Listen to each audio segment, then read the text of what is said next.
नमस्कार दोस्तों, स्वागत है आप सभी का यूएस स्टडी 76 पर। तो हमारी जो क्लास चल रही थी वो किस पर चल रही थी? तो जो क्लास चल रही थी वो चल रही थी ल्यूसेंट की क्लासिफिकेशन। ठीक है, तो ल्यूसेंट का सेकंड चैप्टर था जो वो था क्लासिफिकेशन, वो हमारा चल रहा था। तो ल्यूसेंट वर्बल रीजनिंग, तो आप लोगों से हमने कहा था कि हम आप लोगों को ल्यूसेंट वर्बल रीजनिंग कंप्लीट करवाएंगे, तो वो हम पूरी कंप्लीट करवा रहे हैं आप लोगों को। और जिन लोगों ने अभी तक चैनल को सब्सक्राइब नहीं किया है तो चैनल को सब्सक्राइब कर दें और बेल आइकन पर प्रेस कर लें, जिससे कि क्या होगा कि आने वाली जो भी कक्षाएं होंगी उनका नोटिफिकेशन, ठीक है, आप लोगों को मिल जाएगा, जिससे आप ल्यूसेंट वर्बल रीजनिंग को कंप्लीट कर सकते हैं और पढ़ सकते हैं बेहतरीन तरीके से। तो ल्यूसेंट वर्बल रीजनिंग हमारी जो है वो चल रही है। ल्यूसेंट वर्बल रीजनिंग का चैप्टर सेकंड है क्लासिफिकेशन।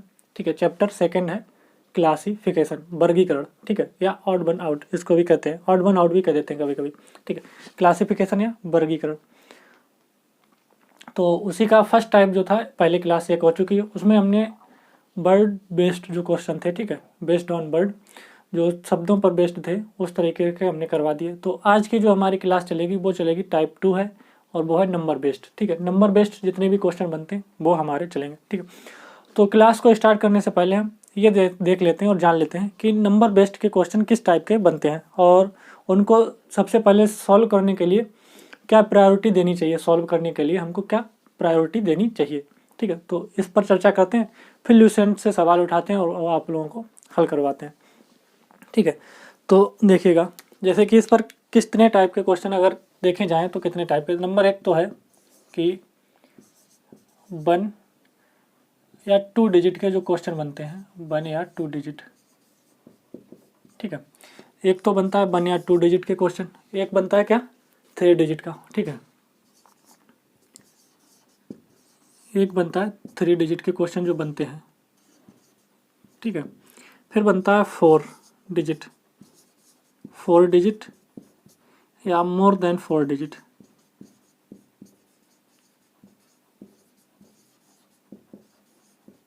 More than 4 digit. और एक बनता है 1 या 2 डिजिट का, 3 डिजिट का क्वेश्चन, 4 डिजिट या मोर देन 4 डिजिट। एक बनता है पेयर फॉर्मेशन वाला टाइप भी बनता है।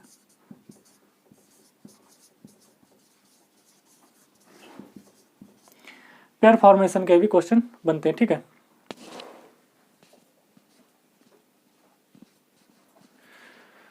तो इसमें 1 digit, 2 digit, 3 digit, 4 digit, pair formation, more than 4 digit, इतने टाइप के इस पर क्वेश्चन बनते हैं जनरली। ठीक है, अब हम बात करते हैं इसको किस तरीके से सॉल्व करने, क्या क्या प्रायोरिटी देनी चाहिए। तो अगर 1 डिजिट या 2 डिजिट का जो क्वेश्चन है उसको हम क्या प्रायोरिटी देते हैं, सबसे पहले हमको क्या चेक करना है, हमको देखना है उनमें प्राइम नंबर या प्राइम नंबर का स्क्वायर।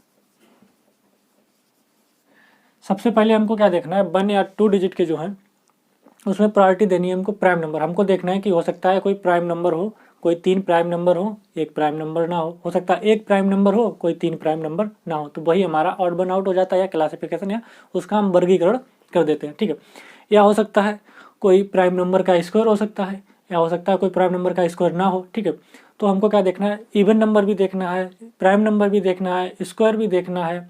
ठीक है, इसी तरीके से हमको देखने हैं। ठीक है, ऑड नंबर भी देखना है। अब बात करते हैं 3 डिजिट क्वेश्चन पर। ठीक है, इसमें हमको क्या देखना है, इसमें भी हमको क्या देखना है, इसमें हमको स्क्वायर देखना है, किसी हो सकता है किसी नंबर का स्क्वायर हो। प्रायोरिटी किसको देनी है, ये जरूरी नहीं कि यही हो सकता है, प्रायोरिटी किसको देनी है सॉल्व करने के लिए। स्क्वायर को देखिए, क्यूब को देखिए, कॉमन फैक्टर को देखिए। ठीक है, कॉमन फैक्टर को देखिए, कॉमन फैक्टर को देखिए, स्क्वायर देखिए, क्यूब देखिए, कॉमन फैक्टर देखिए, प्राइम नंबर देखिए, इसमें भी प्राइम नंबर देखिए, प्राइम नंबर का स्क्वायर देखिए। ठीक, अब बात करते हैं 4 डिजिट या मोर देन 4 डिजिट। इसमें हमको क्या देखना है, तो सबसे पहले हमको 4 डिजिट या मोर देन 4 डिजिट के जो क्वेश्चन बनते हैं इसमें हम क्या करते हैं, सबसे पहले प्रायोरिटी देनी इंडिविजुअल नंबरों का सम। इंडिविजुअल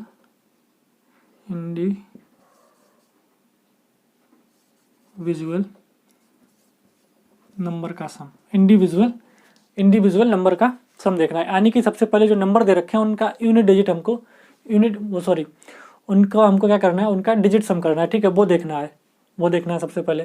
फिर हमको देखने सारी कई चीज़ें हैं, कॉमन फैक्टर भी देखना है। अगर ये नहीं काम करता तो हमको कॉमन फैक्टर देखना पड़ेगा, और भी बहुत सारी चीज़ें देखने पड़ती हैं।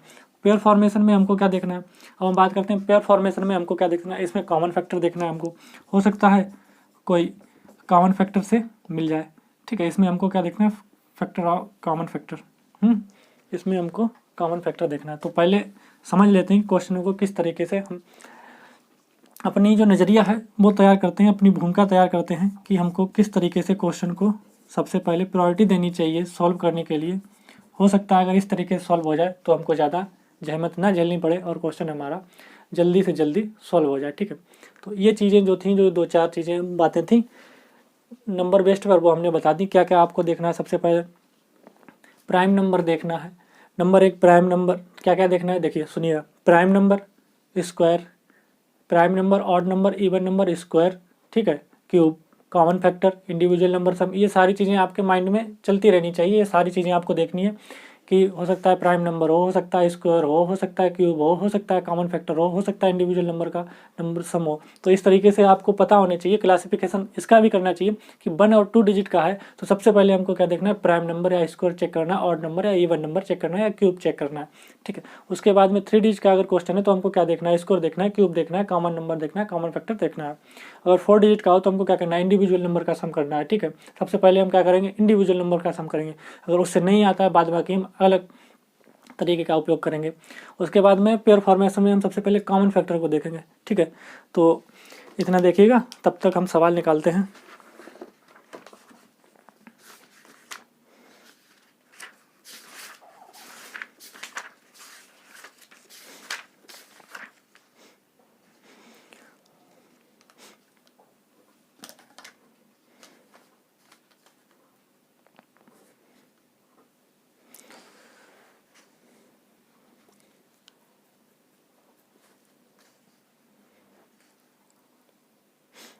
सवाल देखिएगा, सबसे पहले ल्यूसेंट से ही सवाल है सारे के सारे, घबराने की ज़रूरत नहीं है आप लोगों को।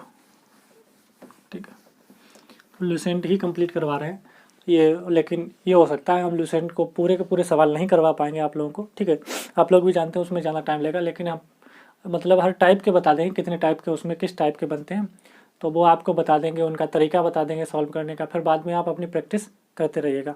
ठीक है, तो अगर हम देखें 2 डिजिट वाला क्वेश्चन अगर हम देख लें तो इसमें देखिएगा क्या होगा। देखिए 2 डिजिट वाला अगर हम देख लें, फर्स्ट क्वेश्चन अगर फर्स्ट है 11, सेकेंड है 13, थर्ड है 15, फोर्थ है 17। ठीक है, तो इसमें बताइएगा आप कौन सा आपका सही हो जाएगा। ठीक है, कौन सा आपका सही हो जाएगा।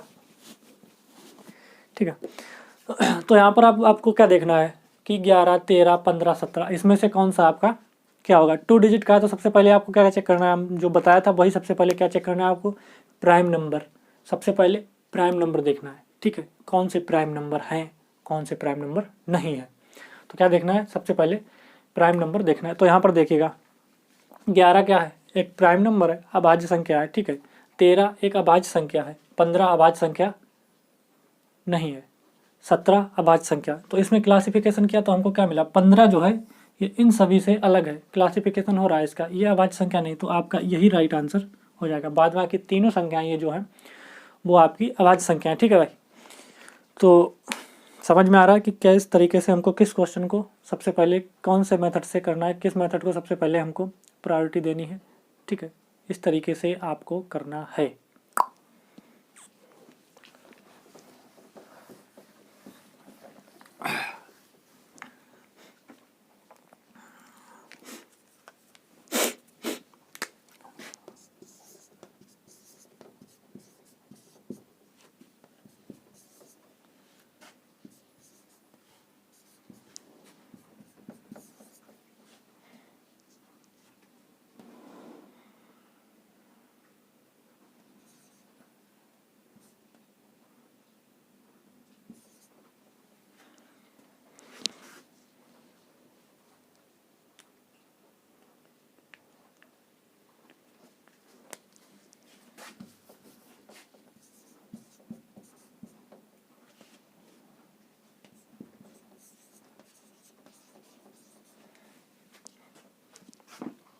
तो इस क्वेश्चन को देखिएगा, इस क्वेश्चन में क्या करना है, तो इस क्वेश्चन में आप देखिएगा कि क्या हो रहा है इसमें।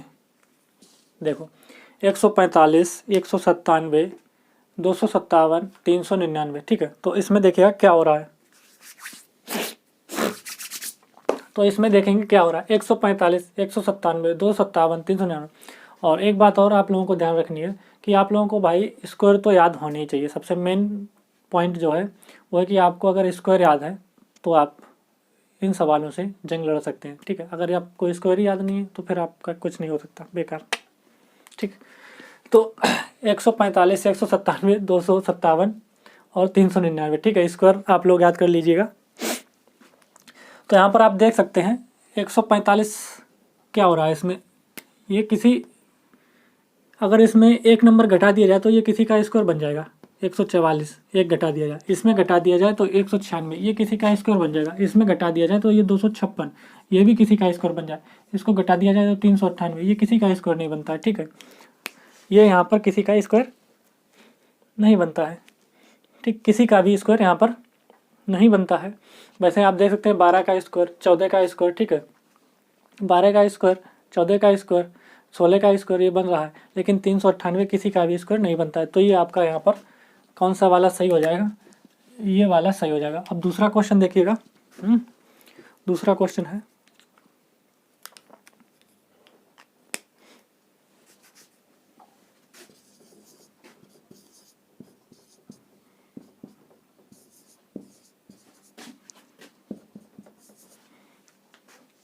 ये सारे के सारे क्वेश्चन आए हुए हैं।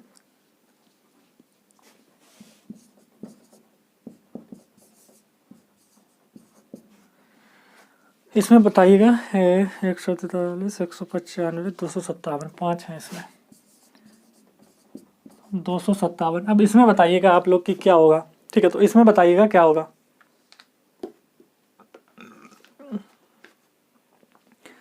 अब इसमें आप बताइएगा कि इसमें क्या होगा। तो इसमें भी देखिएगा, अगर इसमें एक जोड़ दें तो ये 16 बन जाएगा, किसी का वर्ग बन जाएगा। इसमें अगर प्लस 1 कर दें, इसमें अगर प्लस 1 कर दें, ठीक है, इसमें अगर प्लस 1 कर दें, इसमें प्लस 1 कर दें तो ये 16 बन रहा है, ये 64 बन रहा है। इसमें प्लस 1 कर दें तो ये 144 किसी न किसी संख्या का वर्ग बन रहा है। इसमें प्लस 1 कर दें तो ये 196 किसी न किसी संख्या का वर्ग बन रहा है। इसमें अगर एक प्लस 1 करते हैं तो ये 258 किसी का वर्ग नहीं बन रहा है, 258 किसी का वर्ग नहीं बन रहा है, ठीक है, किसी का भी वर्ग नहीं बन रहा है। तो ये क्या हो गया, इन सभी से, इनकी जाति से अलग हो गया ये, तो ये हमारा आंसर हो जाएगा। जो जाति से अलग हो गया वही हमारा आंसर हो जाएगा। आगे देखिएगा question number third, question number third देखिएगा।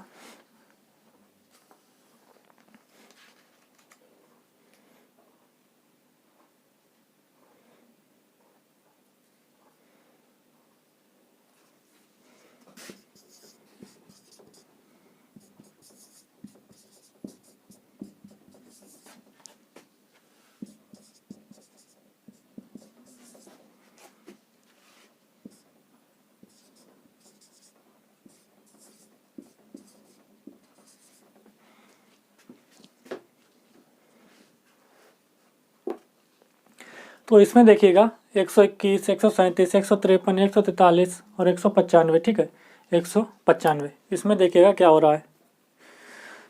तो इसमें यहाँ पर देख सकते हैं सिर्फ 121 को छोड़कर, मतलब सॉरी, 121 ही एक ऐसा नंबर है जो क्या है, एक पूर्ण वर्ग है। ये 11 का वर्ग होता है इसको। तो वही हमने बताया था, अगर आपको वर्ग याद है तो आप सवाल को कर सकते हैं, नहीं तो आप छोड़ दीजिए, बेकार, ठीक है, नहीं कर पाओगे अगर वर्ग याद नहीं। और बाद बाकी किसी में कोई भी पूर्ण वर्ग संख्या नहीं है। कौन सी पूर्ण वर्ग संख्या, 121। तो यही हमारा आंसर हो जाएगा इसका। तो यही 121 वाला हमारा आंसर हो जाएगा, ठीक।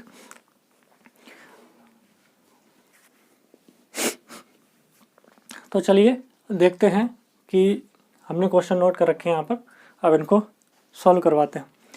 तो क्वेश्चन हमारा फोर्थ नंबर क्या है, फोर्थ नंबर क्वेश्चन हमारा है 126, 217, 345, 513, 730, ठीक है। तो इसमें हमको देखना है कि कौन सा हमारा इसमें से अलग है, किसका यहाँ पर इन सभी के साथ में जो है वो मैच नहीं करता है, किसका क्लासिफिकेशन हो रहा है। तो यहाँ पर आप देख सकते हैं कि अगर इन सभी में आप लोगों को क्यूब और स्क्वायर अच्छे तरीके से आते हैं तो आप इस सवाल को कर सकते हैं। सबसे पहले हम एक ही चीज़ पर जोर दे रहे हैं कि आप लोगों को क्यूब और स्क्वायर याद होने चाहिए, ठीक है। तो यहाँ पर देख सकते हैं अगर 126 में से एक कम कर दिया जाए तो 125 बन जाएगा। ये किसी ना किसी संख्या का परफेक्ट क्यूब है, ठीक है, किसी ना किसी संख्या का क्यूब है। 17 में से एक कम कर दिया जाए ये 216 बन जाएगा, ये भी किसी ना किसी का क्यूब है। 345 में से एक कम कर दिया जाए ये बन जाएगा 344, ठीक है, ये भी किसी ना किसी का क्यूब है या नहीं ये आपको बताना है, ठीक है। 513 में से एक कम कर दिया जाए 512, ये क्या किसी का क्यूब है कि नहीं। 730 में से एक कम कर दिया जाए 729, ये किसी का क्यूब है कि नहीं। तो यहाँ पर आप लोग देख सकते हैं 125 भी क्यूब है किसी संख्या का, 216 भी किसी संख्या का क्यूब है, 512 भी किसी संख्या का क्यूब है, 729 भी किसी संख्या का क्यूब है, लेकिन 344 जो है ये किसी संख्या का क्यूब नहीं है। तो इसलिए यही आपका राइट आंसर हो जाएगा। अब बात करते हैं क्वेश्चन नंबर 5 पर, ठीक है। क्वेश्चन नंबर 5 पर, ठीक है, क्वेश्चन नंबर 5 पर बात करते हैं। तो इसको देखिएगा, हमने क्या बताया, सबसे पहले हम करते हैं इन संख्याओं का इंडिविजुअल नंबरों का सम करते हैं। तो इनमें सम करके देखिएगा आप, पहले देखिए 7 3 10 5 15, 15 और 9 24, 15 9 24, 6 3 9, 9 18 तो 20, ठीक है, 6 2 8, 9 8 17, 17 7 24, ठीक है, 9 6 15 2 17 7 24। इसको देखिए 8 4 12 और 12 3 15, 6 21 नहीं बनेगा। 8 4 12 और 12 5 17 18 नहीं बन रहा है। योग करने से यहाँ पर नहीं बन रहा है। अब हमको कोई दूसरा तरीका देखना है। अब होगा इन्हीं नंबरों के बीच में ही आपको देखना क्या है कि किस तरीके से सवाल को दिया जा सकता है और क्या नज़रिया होना चाहिए आपका सवाल के प्रति, किस तरीके से देखते हैं। तो यहाँ पर हो सकता है कोई दो संख्याओं का योग, इनका डिफरेंस हो सकता है, गुणा हो सकता है, ठीक है, या इनका ऐड हो सकता है, वो देखेंगे।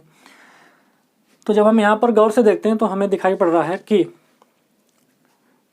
इन दो संख्याओं का योग 9 7 16, इन दो संख्याओं का योग, ठीक है, 5 3 8 करते जाइए। इन दो संख्याओं का योग 9 6 15, इन संख्याओं का योग 3 2 5, ठीक है। इन संख्याओं का योग 9 7 16, इन संख्याओं का योग 6 2 8, इन संख्याओं का योग 8 6 14, इन संख्याओं का योग 4 3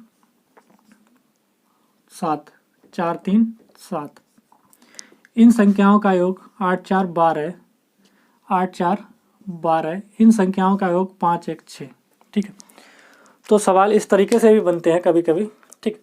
तो आप क्या देख रहे हैं यहाँ पर कि दूसरी और चौथी संख्या का योग जो है वो तीसरी और पहली संख्या के योग का 2 गुना है। सभी में देखिए, इसमें 2 गुना है, इसमें 2 गुना है, इसमें 2 गुना है, इसमें भी 2 गुना है, लेकिन ऑप्शन नंबर जो सेकंड है इसमें 2 गुना नहीं है। जब इसमें 2 गुना नहीं है तो यही हमारा आंसर हो जाएगा, ठीक है। तो यही हमारा आंसर हो जाएगा।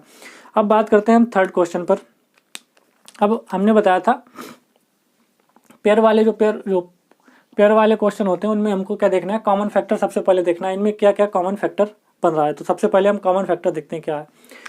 तो यहाँ पर जब हम कॉमन फैक्टर देखते हैं तो हमको क्या पता चलता है कि अगर पहली संख्या में 5 से मल्टीप्लाई किया जाए तो दूसरी संख्या प्राप्त होती है। पहली संख्या में 5 से मल्टीप्लाई करने पर दूसरी संख्या मिलती है। पहली संख्या में 5 से मल्टीप्लाई करने पर दूसरी संख्या मिलती है। पहली संख्या में 5 से मल्टीप्लाई करने पर यह संख्या बन रही है, नहीं बन रही है। पहली संख्या में 5 से मल्टीप्लाई करने पर दूसरी संख्या बनती है, ठीक है। तो ये वाला हमारा ऑप्शन हो जाएगा। क्यों? क्योंकि इसमें जब 5 से मल्टीप्लाई करेंगे तो 65 नहीं बन रहा है। अब बात करते हैं क्वेश्चन नंबर 7। जब भी 4 डिजिट का दिखे सबसे पहले हम क्या करेंगे, उनके डिजिट का सम करेंगे। तो यहाँ पर सम करिए 5 6 + 9 + 8, तो 9 6 15, 15 5 20 8 28, इनका योग हो रहा है 28। इसका देखिएगा 8 7 15, 15 4 19, 19 9 28। इसका देखिएगा 9 6 15, 15 5 20 8 28। इसका देखिएगा 8 7 15, 15 9 24, 24 3 27। इसका देखिएगा 9 6 15, 15 5 20 8 28। तो यहाँ पर देख सकते हैं कि फर्स्ट सेकेंड थर्ड फोर्थ और फिफ्थ ऑप्शन जो है उन सभी की संख्याओं का योग 28 हो रहा है, लेकिन फोर्थ ऑप्शन जो है उसका योग 27 हो रहा है। तो यही हमारा फिर यहाँ पर राइट आंसर हो जाएगा। यही हमारा यहाँ पर राइट आंसर हो जाएगा। अब बात करते हैं इसमें क्वेश्चन नंबर 8 को देखते हैं। इसमें कोई भी कॉमन फैक्टर देखते हैं, क्या चीज़ हमें मिल रहा है। तो यहाँ पर हम जब गौर से देखते हैं तो हम देख पाते हैं यहाँ पर कि अपनी नज़र से देखते हैं कि 2 का क्यूब 8। यहाँ पर देखिए 2 का क्यूब क्या होता है 8, ठीक है। 2 का क्यूब होता है 8, यानी कि 2 का क्यूब करने पर दूसरी संख्या मिली, पहली संख्या का क्यूब करने पर दूसरी संख्या मिली। अब यहाँ पर 3 का क्यूब करेंगे तो हमको मिलता है 27, ठीक है। यहाँ पर 4 का क्यूब करोगे, 4 का क्यूब करो तो ये होता है 16, और 5 का क्यूब करो तो होता है 125, ठीक है। तो यहाँ पर देख पाते हैं हम कि ऑप्शन जो थर्ड है वो हमारा इन सभी से अलग है, क्योंकि 4 का क्यूब करने पर 4 का क्यूब करने पर हमको 64 मिलता है, ठीक है, ना कि 32। तो यही हमारा बिल्कुल राइट आंसर हो जाएगा। तो नंबर बेस्ड पर जितने टाइप के क्वेश्चन बनते थे उन सभी की हमने आपको बता दी है, तरीके बता दिए हैं कि किस तरीके से करने और कौन सा तरीका सबसे पहले आपको यूज करना है किस क्वेश्चन में, जिससे कि आप कम समय में सवाल को जल्दी से कर पाए, ठीक है। तो हमने आपको सारे के सारे तरीके बताए, वो भी बेहतरीन तरीके से। तो नंबर बेस्ड वाला टाइप आपका आज की क्लास में ख़त्म होता है। मिलते हैं अगली क्लास में अल्फ़ाबेट टाइप के क्वेश्चनों के साथ। तो आज की क्लास को इतना ही रखते हैं, तब तक के लिए धन्यवाद।